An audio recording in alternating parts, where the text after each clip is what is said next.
Circuito neumático utilizando electroválvulas. Utilizar FlipSim para su diseño. Incluye un video explicando el funcionamiento del circuito. Acá tenemos las 5 etapas del circuito, pero mejor lo vamos a explicar en el FlipSim. La primera etapa le hemos llamado alimentación de proceso. Tiene dos actuadores de doble efecto y una generadora vacío con su respectivo ventosa. Tenemos dos válvulas 5.2 activado por doble bobina y una válvula 3.2 también con doble bobina, una unidad de mantenimiento y su generadora.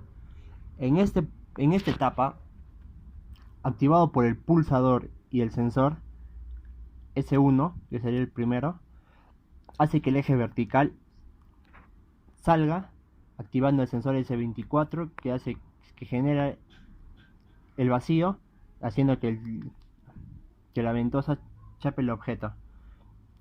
Por el mismo sensor S4 hace que retorne el eje vertical, activa el sensor S3. Al activarse el sensor S3, el eje horizontal sale, se activa el sensor S2. De nuevo, el eje vertical baja, activando el sensor S4, soltando la ventosa del objeto y haciendo que por último retorne el eje vertical y retorne el eje horizontal. En la segunda etapa, que le hemos llamado alimentación de ficha negra, empieza saliendo el eje vertical, activando el sensor S8, haciendo que la pinza sujete el objeto, activando el sensor S10. Esto hace que el eje vertical retorne a su estado S7, activando el S7 hace que el eje horizontal salga, activando el S6, que hace que de nuevo el eje vertical baje, la pinza suelte, el eje vertical retorne y el eje horizontal retorne. Al retornar el eje vertical se activa el sensor S5, que pasa al siguiente estado, que es la alimentación de ficha negra. Gracias a ese sensor, el eje vertical baja, activando el S14, haciendo que la pinza salga, atrapando el objeto y activándose el sensor S16, que hace que el eje vertical retorne, activándose el sensor S13, que hace que el eje horizontal salga, activando el sensor S12. Este hace que el eje vertical vuelva a extenderse, activando el sensor S14, que hace que la pinza suelte el objeto.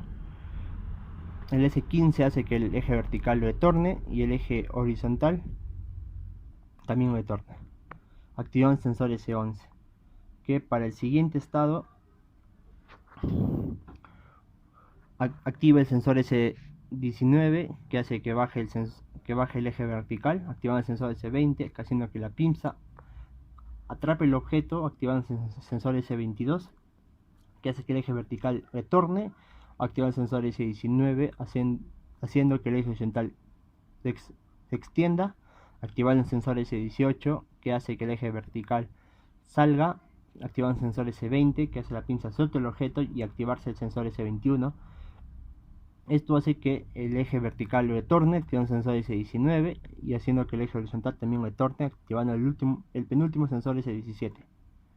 Esto pasamos al último estado, que es la realimentación de soporte, así lo hemos llamado. Este hace que el eje vertical suba, haciendo que las ventosas chapen el objeto, baje, pase al primer estado, que es activando el S23, haciendo que de nuevo el eje vertical suba, haciendo que las ventosas suelten el objeto, bajando de nuevo el eje vertical y retornando el eje horizontal. Y esas son las 5 etapas de nuestro proyecto. Un agregado es que el eje vertical, en su estado, le hemos puesto para que su estado base sea con el actuador extendido.